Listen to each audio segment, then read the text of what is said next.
Hello friends, in today's lecture we are going to discuss about scalar or dot product and vector or cross product, which are very important terms in the chapter of vector. But before going to the actual lecture, I want to discuss some basic and important point regarding vector, such as what is vector representation, and how a vector can be represented in a three-dimensional coordinate system. A vector quantity is which that requires not only magnitude but also the direction to completely represent it. Suppose अगर मुझे किसी person से ये पूछना है या मुझे कहना है कि घड़ी में कितना टाइम हो रहा है, तो जस्ट मैं उसको टाइम के बारे में बता दूंगा जो कि एक न्यूमेरिकल वैल्यू होगी, और ऐसा करने पर मैं उसके टाइम की या उसको टाइम की सारी वैल्यूज़ के बारे में बता दूंगा। अगर मुझे अपनी बॉडी के मास के बारे में बताना है कि मेरा वज़न कितना है, या मुझे किसी पर्सन से उसके वज़न के बारे में पूछना है, तो जस्ट एक न्यूमेरिकल वैल्यू बता करके मैं उस मास को या उस वज़न को कम्प्लीटली रिप्रेजेंट कर सकता हूँ। लेकिन अगर मैं किसी पर्सन से ये कहूँ कि आपको एक डोर को ओपन करना है, तो मुझे ये बताना पड़ेगा कि इस डोर को ओपन करने के लिए आपको इतने न्यूटन का फोर्स इस डायरेक्शन में लगाना होगा। अगर मैं डायरेक्शन के बारे में मेंशन नहीं करूँगा तो वो हो सकता है कि फोर्स को गलत डायरेक्शन में बता दे और दरवाज़ा बंद ही ना हो, जैसा कि हम करके खुद प्रैक्टिकली इसको करके भी देख सकते हैं। तो एक बात हमको समझ में आई कि फोर्स एक ऐसी क्वांटिटी थी जिसको कम्प्लीटली रिप्रेजेंट करने के लिए हमको मैग्नीट्यूड की भी डायरेक्शन थी, ज़रूरत थी, साथ के साथ हमको डायरेक्शन की भी ज़रूरत थी। इसी तरह से अगर मुझे किसी जगह पर जाना है तो सिर्फ हमको डिस्टेंस से काम नहीं चलेगा, हमको ये भी देखना होगा कि ये जो हमको जहाँ जाना है, ये जो हमारा डेस्टिनेशन है वो कहाँ पर है, हमको किस रास्ते से होकर के जाना है। यानी कि किसी जगह तक पहुँचने के लिए भी हमको डायरेक्शन की ज़रूरत पड़ती है। तो हमारे फिज़िक्स में कुछ ऐसी क्वांटिटीज़ हमारे आती हैं क्रॉस, कि जिनको कम्प्लीटली रिप्रेजेंट करने के लिए ना केवल हमको मैग्नीट्यूड की ज़रूरत होती है, साथ के साथ हमको उनके डायरेक्शन की ज़रूरत भी होती है। जैसा कि मैंने यहाँ पे एक इक्वेशन नंबर 1 में एक वेक्टर क्वांटिटी ए रिप्रेजेंट की हुई है, और यहाँ पर जो एरो है इस वेक्टर क्वांटिटी ए के ऊपर, वो इस चीज़ को रिप्रेजेंट करता है ये कि ये एक वेक्टर क्वांटिटी है। यानी कि किसी वेक्टर क्वांटिटी को रिप्रेजेंट करने के लिए हमको उसके ऊपर एरो या किसी तरह का बार या सिंबल लगाना होगा, जिससे वो ये रिप्रेजेंट करेगा कि ये क्वांटिटी एक वेक्टर क्वांटिटी है। अगर हम उस क्वांटिटी पर ये सिंबल ना लगाएं तो वो क्वांटिटी स्केलर क्वांटिटी होगी। इक्वेशन के जब दूसरी साइड में देखेंगे आप, तो अभी मैं दो चीज़ें आपके सामने होंगी। एक तो वेक्टर क्वांटिटी को रिप्रेजेंट करने के लिए एक तो मैग्नीट्यूड चाहिए, जहाँ को जिसको मैंने बीच में बाहर से रिप्रेजेंट कर रखा है, और दूसरा एक उसके साइड में दे रखा है यूनिट वेक्टर। अब ये दोनों चीज़ें क्या हैं? जो चीज़ बार के अंदर आ रही है ये वेक्टर का मैग्नीट्यूड है, जो सिर्फ मैग्नीट्यूड के बारे में बताता है, न्यूमेरिकल वैल्यू के बारे में बताता है, इसका डायरेक्शन से कोई लेना देना नहीं है। लेकिन तो दूसरी चीज़ दे रखी है हमारे पास साइड में, इसको हम बोलते हैं यूनिट वेक्टर। ये यूनिट वेक्टर सिर्फ और सिर्फ डायरेक्शन को डिस्क्राइब करने के लिए इस्तेमाल होता है, और इसको यूनिट वेक्टर इसलिए बोला जाता है क्योंकि इसका मैग्नीट्यूड 1 होता है। यूनिट वेक्टर का किसी भी वेक्टर में जो रोल है सिर्फ वो इतना है कि वो वहाँ पर उस वेक्टर की डायरेक्शन को रिप्रेजेंट करेगा, इसके अलावा इसका कोई भी रोल नहीं है। अगर आपको किसी भी वेक्टर का यूनिट वेक्टर पता लगाना है तो जस्ट आपको उस वेक्टर को उसके मैग्नीट्यूड से डिवाइड कर देना है और आपको यूनिट वेक्टर मिल जाएगा। तो ये तो बात रही कि हम वेक्टर को रिप्रेजेंट कैसे करें। जैसे एग्जाम्पल के तौर पर अगर मुझे एक फोर्स को रिप्रेजेंट करना है तो मैं कुछ इस तरह से रिप्रेजेंट कर सकता हूँ 5 न्यूटन इनवर्ड।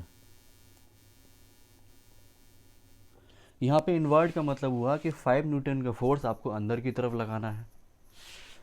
दूसरे में कह सकता हूँ F dash is equal to newton upward, यानी कि 10 न्यूटन का फोर्स आपको ऊपर की तरफ लगाना है। यहाँ पर 5 न्यूटन मैग्नीट्यूड को रिप्रेजेंट करता है और इनवर्ड डायरेक्शन को रिप्रेजेंट करता है। ठीक उसी तरह से 10 न्यूटन मैग्नीट्यूड को रिप्रेजेंट करता है और अपवार्ड डायरेक्शन को रिप्रेजेंट करता है। चलिए अब थोड़ा सा बात करते हैं आगे कि वेक्टर को 3 डायमेंशनल कोऑर्डिनेट सिस्टम में कैसे रिप्रेजेंट करें। इसके लिए एक छोटी सी एक मैंने कहानी और एक एग्जांपल लिया है। और वो कुछ इस तरह से है कि मेरे 3 दोस्त हैं, हर्ष, ज्योति और करण, और मैंने इनको यहाँ पर उनके नाम के पहले अल्फ़ाबेट से रिप्रेजेंट कर रखा है। जैसा कि डायग्राम में आपको दिखा, पहले वाला डायग्राम आप देख रहे हैं, पहले वाले डायग्राम में जो आई कैप, जे कैप और के कैप है, ये एक्स एक्सिस, वाई एक्सिस और जेड एक्सिस की डायरेक्शन में यूनिट वेक्टर्स हैं। यानी कि जब भी मैं आई कैप बोलता हूँ तो आई कैप बोलने का मतलब है कि मैं एक्सिस की तरफ जा रहा हूँ। जब भी मैं जे कैप बोलता हूँ तो इसका मतलब है कि मैं वाई एक्सिस की तरफ जा रहा हूँ। और जब भी मैं के कैप बोलता हूँ तो इसका मतलब है मैं जेड एक्सिस की तरफ जा रहा हूँ। I cap, J cap, K cap X axis, Y axis और जेड एक्सिस पर यूनिट वेक्टर्स हैं रेस्पेक्टिवली। ये एक स्टैंडर्ड प्रोटोकॉल है जो हम फॉलो करते हैं। चलिए मान लीजिए कि हम तीनों दोस्त, मुझे मिला करके, हम लोग किसी मार्केट में जाते हैं और मार्केट में अपनी अपनी चीज़ों को ख़रीदने के लिए हम अलग अलग शॉप्स पर पहुंच जाते हैं। अब पहला वाला केस जैसा आपके सामने दे रखा है, पहले वाले केस में मेरी जो फ्रेंड ज्योति है, मैं उसको कॉल करता हूँ और कॉल करके उससे पूछता हूँ कि तुम कहाँ पर हो। तो वो मुझे बताती है कि जहाँ पर तुम खड़े हुए हो मैं वहाँ से 5 मीटर की डिस्टेंस पर मौजूद हूँ एक्स एक्सिस पर। तो मेरा काम क्या होगा, मैं क्या करूँगा कि मैं यहाँ ओरिजिन पर खड़ा हुआ था और ओरिजिन से मैं सीधा एक्स एक्सिस की तरफ बढ़ने लगूँगा और मैं x इजिकल टू 5 मीटर पर जाकर के रुक जाऊँगा। मैंने क्या किया, जब मेरी फ्रेंड को मैंने कॉल किया, उसने मुझे बोला कि जहाँ पर तुम खड़े हो ओरिजिन पर, मैं वहाँ से एक्स एक्सिस पर 5 मीटर की डिस्टेंस पर मौजूद हूँ। तो मैं क्या करता हूँ कि एक्स एक्सिस की तरफ चलना स्टार्ट कर देता हूँ और जैसे ही एक्स इजिकल टू 5 मीटर आता है वहाँ पहुँच जाता हूँ और मेरी फ्रेंड मुझे मिल जाती है। अब अगर इसी चीज़ बात को मुझे या मेरी फ्रेंड ज्योति को वेक्टर फॉर्म में रिप्रेजेंट करना हो तो कैसे रिप्रेजेंट करेंगे। J vector is equal to 5 I cap. यहाँ पर ये जो 5 है वो मैग्नीट्यूड को रिप्रेजेंट करता है और ये जो आई है वो यूनिट वेक्टर को रिप्रेजेंट करता है एक्स एक्सिस पर। तो जैसे ही मैं J vector is equal to 5 I cap बोलता हूँ तो इसका मतलब ये है कि मुझे एक्स एक्सिस पर 5 मीटर की डिस्टेंस पर चलना है जहाँ पर मेरी फ्रेंड मुझे मिल जाएगी। और क्योंकि मैंने आपको पहले बोला हुआ है कि वेक्टर को रिप्रेजेंट करने के लिए 2 चीज़ों की ज़रूरत होती है, एक मैग्नीट्यूड और दूसरा डायरेक्शन। तो यहाँ पे 5 मैग्नीट्यूड को रिप्रेजेंट कर रहा है और आई कैप यहाँ पे डायरेक्शन के बारे में बताता है। चलिए अब मेरा एक दूसरा दोस्त है करण, जब मैं उसको फ़ोन करता हूँ तो वो मुझे बताता है कि भाई मैं किसी लाइन पर नहीं हूँ, मैं एक प्लेन में मौजूद हूँ और उस प्लेन के कोऑर्डिनेट कुछ इस तरह से हैं 2,3। इस केस में मुझे क्या करना होगा, जब मैं 2 बोलता हूँ तो उसका मतलब होता है x और जैसे ही मैं अगले नंबर के बारे में बात करता हूँ वो होता है y। तो मुझे करना क्या है कि मैं ओरिजिन पे खड़ा हुआ हूँ, ओरिजिन से पहले मैं एक्स एक्सिस की तरफ चलूँगा कुछ इस तरह से और मैं x इजिकल टू 2 पर पहुँच जाऊँगा। उसके बाद मैं क्या करूँगा क्योंकि मैंने एक्स डिस्टेंस कवर कर ली है, अब मुझे वाई डिस्टेंस कवर करनी है, तो मैं अपने आप को वाई डायरेक्शन की तरफ घुमा लूँगा।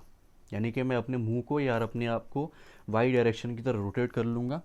और जब मैं वाई डायरेक्शन की तरफ रोटेट कर लेता हूँ तो मैं वाई डायरेक्शन की तरफ आना एक्स इजकल टू से चलना स्टार्ट कर देता हूँ, और मैं यहाँ वाई इजकल टू 2 पर पहुँच जाता हूँ।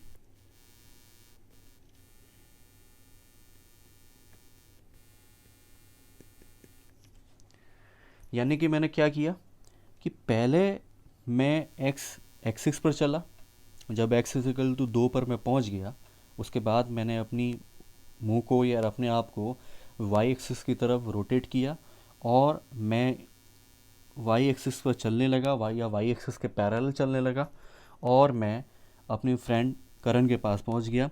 जब मैं यहाँ पहुंचा तो मेरे पास कोऑर्डिनेट हुए 2,3। लेकिन अगर इसी बात को मुझे एक वेक्टर फॉर्म में रिप्रेजेंट करना है तो मैं कैसे करूँगा? मैं कुछ इस तरह से लिखूँगा कि vector is equal to 2i cap plus 3j cap. फिर वही कहानी, यहाँ पर 2 और 3 मैग्नीट्यूड को बताते हैं, i कैप j कैप यहाँ पर यूनिट वेक्टर्स को बताते हैं। 2 का मतलब ये है मैग्नीट्यूड, i कैप का मतलब है एक्स एक्सिस, तो पहले मुझे एक्स एक्सिस पर 2 मैग्नीट्यूड चल रहा है, फिर मुझे वाई एक्सिस पर 3 मीटर चलना है या 3 यूनिट डिस्टेंस चलना है, और इस तरह से मैं अपने फ्रेंड के पास पहुंच जाऊंगा। अगर मैं इसी चीज़ को ओरिजिन के रिलेटिव रिप्रेजेंट करूं तो मैं कुछ इस तरह से रिप्रेजेंट कर सकता हूं।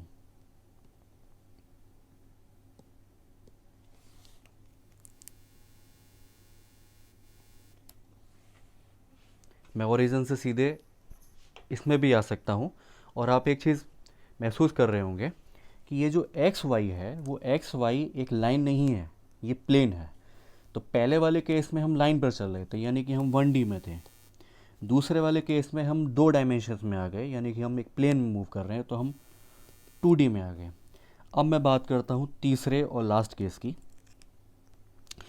तीसरे और लास्ट केस में क्या होता है कि जो मेरा दोस्त है, तीसरा दोस्त हर्ष, जब मैं उससे बात करता हूँ तो मुझको बोलता है कि मैं एक कैफेटेरिया में मौजूद हूँ, और वो मेरे को अपने कोऑर्डिनेट बताता है। कोऑर्डिनेट कुछ इस तरह से हैं 2,3,4। अब मुझे क्या करना है? फिर मैं ओरिजिन पर हूँगा, मैं ओरिजिन से एक्स एक्सिस पर 2 मीटर की डिस्टेंस पहुँचूँगा। जब मैं 2 मीटर की डिस्टेंस एक्स एक्सिस पर पहुँच जाऊँगा तो मेरा अगला टास्क होगा वाई एक्सिस पर जाना, यानी कि 3 डिस्टेंस कवर करना। तो मैं अपने आप को वाई एक्सिस की तरफ घुमा लूँगा, और मैं वाई एक्सिस की तरफ यहाँ जाने लगूँगा। ये मेरा कोऑर्डिनेट हुआ y इजिकल टू 3। इसके लिए हम पैरेलल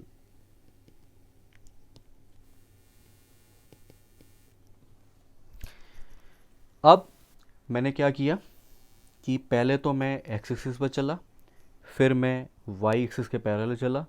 तो पहले जब मैं एक्स एक्सिस पर जा रहा था तो मैं एक लाइन में जा रहा था, यानी कि 1D में मोशन कर रहा था। जैसे ही मैं एक्स एक्सिस से हट करके वाई एक्सिस के पैरेलल चलने लगा और इस जगह पर आ गया, तो मैं एक 2D प्लेन में आ गया। अब उसके बाद मुझे अपनी तीसरी डिस्टेंस कवर करनी है या तीसरी डायरेक्शन में जाना है, जो कि A4 और जो कि Z एक्सिस के पैरेलल है। तो मैं क्या करूँगा कि पहले मैं X पे चला, फिर मैं Y पे चला। अब मैं ऊपर की तरफ बढ़ना स्टार्ट करूँगा, और ऊपर की तरफ बढ़ते हुए मैं Z इजिकल टू 4 पर जा कर के रुक जाऊँगा।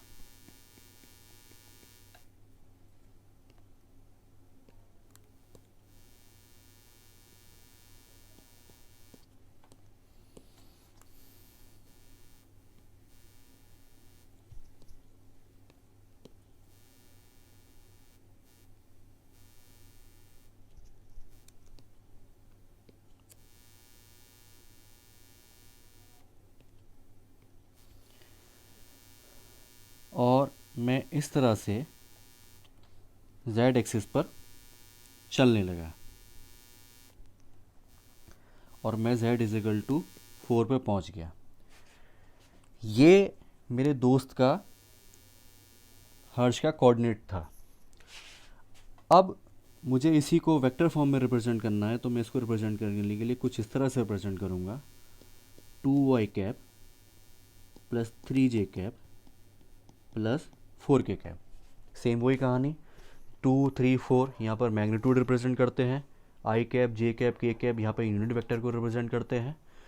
2y कैप का मतलब है कि x एक्सिस पर चल रहा है, 3j का मतलब है कि यहाँ पर y एक्सिस पर चल रहा है, और 4k का मतलब है कि z एक्सिस पर चल रहा है। अब इसी चीज़ को हम देखें यहाँ पर कि मैंने एक डायग्राम में कार्टेशियन वेक्टर रिप्रेजेंटेशन या 3D रिप्रेजेंटेशन वेक्टर शो किया है, जहाँ पर एक रेड एरो से एक वेक्टर ए रिप्रेजेंट किया गया है। 3 डायमेंशनल कोऑर्डिनेट सिस्टम है, X axis, Y axis, Z axis.